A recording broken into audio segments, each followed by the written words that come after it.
5 minute में 25 खबरों पर। जयपुर से बड़ी खबर आई है। गृह विभाग ने नई गाइडलाइन जारी की है। सभी शैक्षणिक गतिविधियां बुधवार से शुरू होंगी। 5वीं तक की कक्षाएं खोलने को भी अनुमति मिली। इसके साथ ही माता पिता की लिखित सहमति के बाद ही स्कूल आने की अनुमति होगी।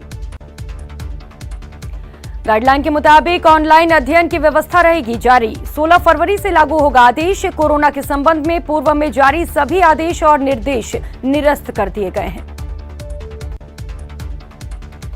कोचिंग सिटी कोटा से एक सनसनीखेज घटना सामने आई है। टीचर के घर पर रस्सी से बंधा मिला छात्र का शव। मामले की जांच में जुटी पुलिस। छात्र के शरीर पर चोट के निशान।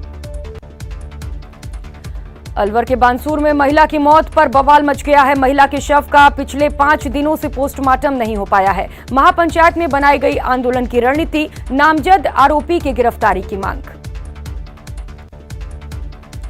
जैसलमेर में रेतीले धोरों पर मरु महोत्सव में खिला इंद्रधनुष। पोखरण में हुआ मरु महोत्सव का रंगारंग आगाज। अब होगा म्यूजिकल नाइट का आयोजन। बूंदी के कापरेन में लोकसभा अध्यक्ष लोकसभा स्पीकर ओम बिरला ने कहा कि राजनीति में संवेदना और मानवीयता की आवश्यकता। उन्होंने कहा कि वे स्वभावी कार्यकर्ताओं की फौज बनाएंगे। बिरला ने ग्रामीणों को सड़क की सौगात दी। कोटा बूंदी दौरे पर बोले लोकसभा स्पीकर, शिक्षा पानी सरकार की प्राथमिकता। उन्होंने कहा कि ग्रामीण क्षेत्रों में उद्योग लगाने की जरूरत। बिरला इस दौरे पर कोटा वासियों को सौगातें भी दी। एएनएम भर्ती 2013 और 2018 के अभ्यर्थियों को हाईकोर्ट से बड़ी राहत। अब जामिया उर्दू अलीगढ़ के कोर्सेज को मिलेगी मान्यता। अदीब माहिर को माना जाएगा 10वीं और 12वीं के समकक्ष। मंत्री महेश जोशी ने सांसद मीणा पर निशाना साधते हुए कहा कि किरोड़ी लाल हो गए हैं धरना जनप्रतिनिधि। किरोड़ी को और कोई काम नहीं है, बेवजह का राजनीतिक दबाव बना रहे हैं। रीट मामले को लेकर डोटासरा ने निशाना साधा। 3 साल में बीजेपी को कोई मुद्दा नहीं मिला। डोटासरा ने कहा कि आलाकमान की फटकार की बात कर रहे सीबीआई जांच की मांग। विपक्ष की भूमिका निभाने में बीजेपी फेल।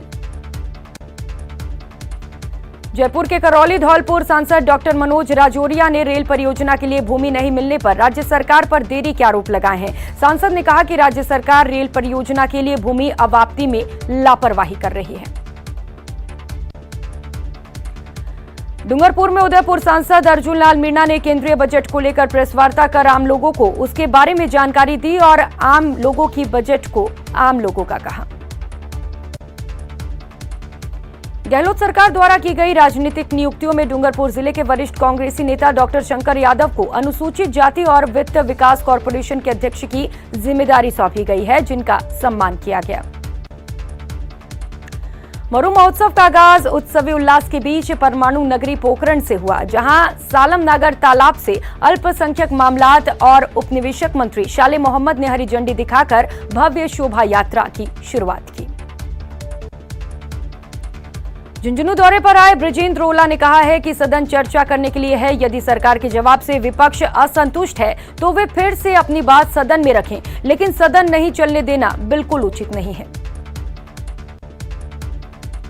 करौली में रीट परीक्षा की सीबीआई जांच की मांग को लेकर 15 फरवरी से जयपुर में आयोजित होने वाले विधानसभा घेराव की तैयारियों को लेकर बैठक आयोजित हुई।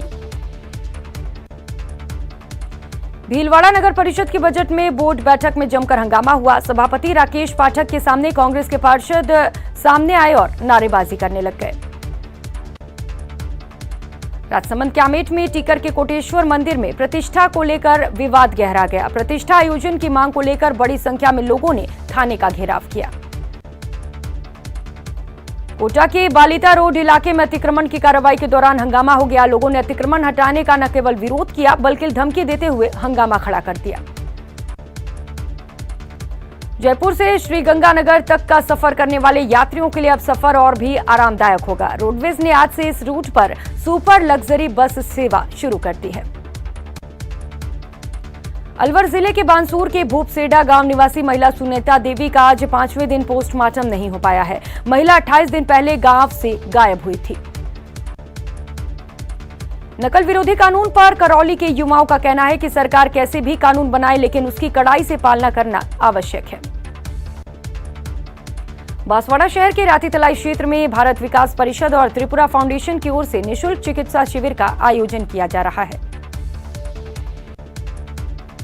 दौसा में देश की पहली महिला राज्यपाल भारत कोकिला और नाइटिंगेल ऑफ इंडिया कवियत्री सरोजिनी नायडू का जन्म दिवस आज राष्ट्रीय महिला दिवस के रूप में मनाया जा रहा है। राजस्थान में चिकित्सा सेवाओं से जुड़े फिजियोथेरेपिस्ट चिकित्सकों ने अब अपनी लंबित मांगों को लेकर सरकार के खिलाफ मोर्चा खोलने की चेतावनी दी है।